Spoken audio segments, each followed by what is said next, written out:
from Georgia, from Strength for G, and whilst it's still fresh on my mind, I wanted to record something about achieving the ring muscle up and a few little tips and details that really helped me. Now, I knew I'd forgotten something today. I forgot my mic, so hopefully the audio is good enough for you on here to hear me well. I'm leaving some space on my left here to add in some clips as I'm talking to demonstrate what I'm talking about so you can visualize it as well. But essentially, I wanted to talk about the muscle up. I know it's a goal for a lot of people. It was a huge goal for me to achieve the ring muscle up, and I'm by no means stopping there, like there is a bar muscle up inside. But in terms of the ring muscle up, what helped me, and you know, I can give you a program, I can tell you what I did in terms of the workouts I did, but there are a few details in how you do the exercises that really helped me. So I thought I would share. And it's also something that personally I might find useful to look back on in future when I'm reminding myself like what really helped me to get a ring muscle up.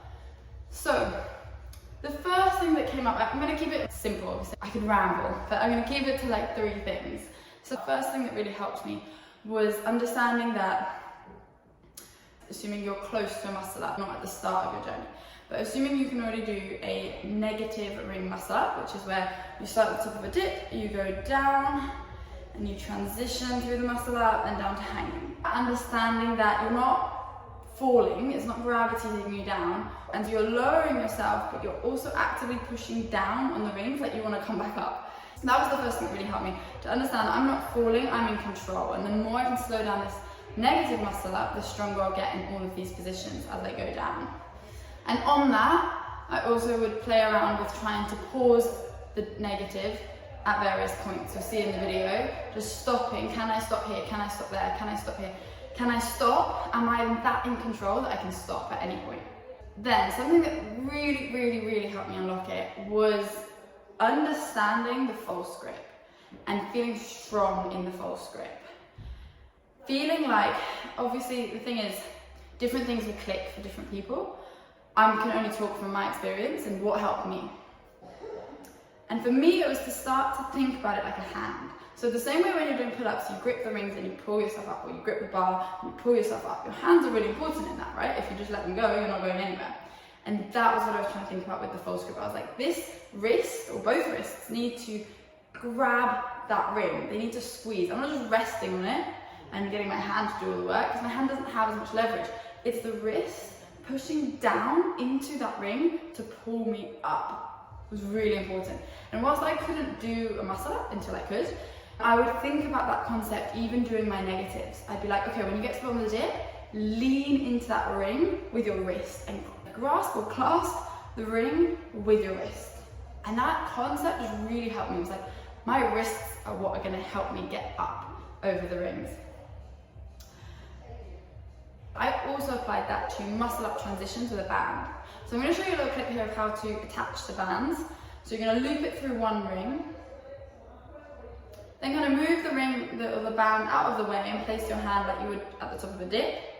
You're going to take the band and pass it behind you and grab onto it like you're just holding it with your hand. I like to thread it in between 2 fingers so it sticks out, and just grasp the band there. You're going to step forward into the top of a dip. And then as you go down into the dip, allow the band to go under your bum. So it's like a seat, it's supporting you. These transitions with a band, I would absolutely slowly use a thinner and thinner band until you're using no band. Of course, you need to progress the exercise to get stronger. But first of all, just get used to it, even with a really thick band, even thicker than in the video. And during those transitions, I would really think about this false grip concept.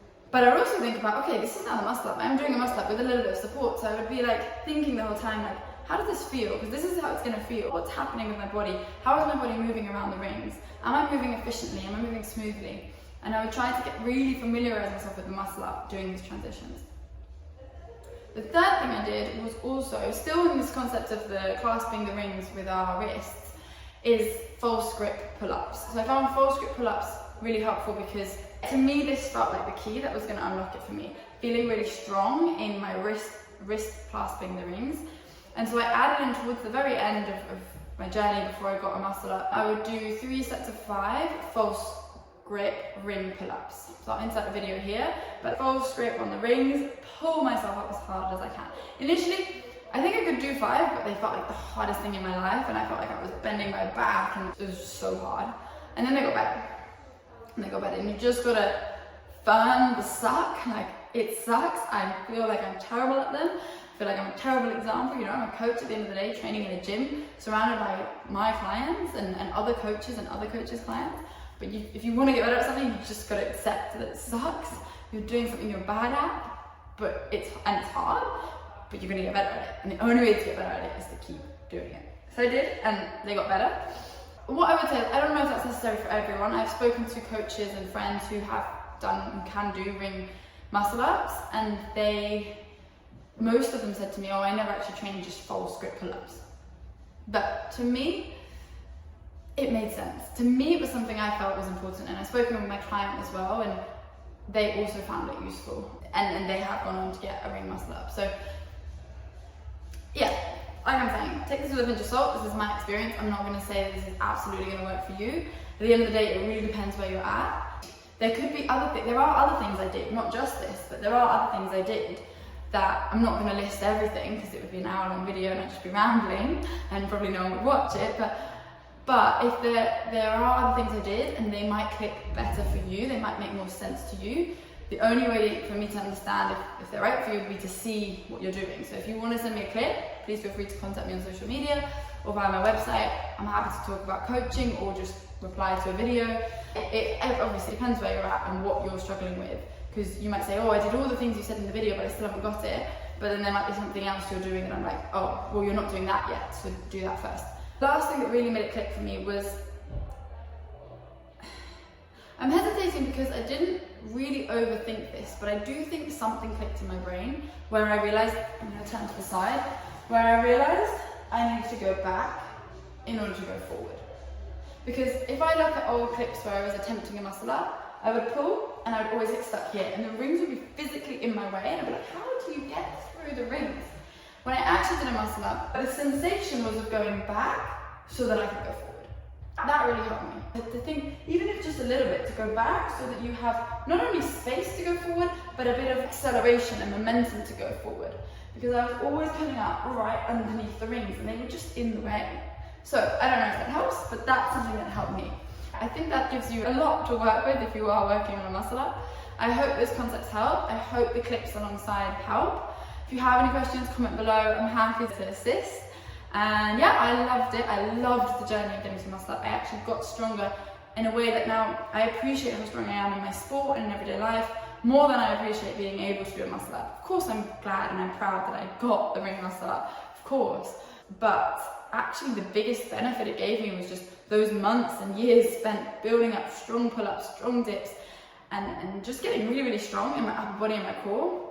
And that helps me in everyday life, and that helps me in my sport, and that's way more valuable. And the discipline that came with doing that than actually being able to do one ring muscle up. You know, at the end of the day, those things are actually more valuable to me.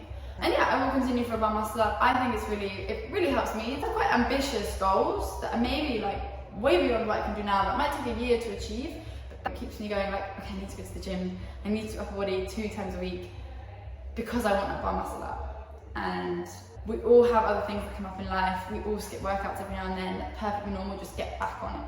So you skip one, but you get back on it on the next one. And for me, having these big, ambitious goals really keep me going through months and months and months. But of course, I do also make a point of appreciating the small wins, and I celebrate them on my Instagram, and I post them, and I'm like, oh, that was the best, I don't know, transition I've done. That's the first time I did a transition without a band. Of course, like, you celebrate those small wins as well, to keep you again motivated to keep going towards that bigger goal. So yeah, I hope it's helpful. I hope you can hear me without the mic. Next time, hopefully I'll remember it. But yeah, I wanted to make this video just to remind myself and share a couple of details that really helped me with the ring muscle up. So yeah, thanks for watching. Bye.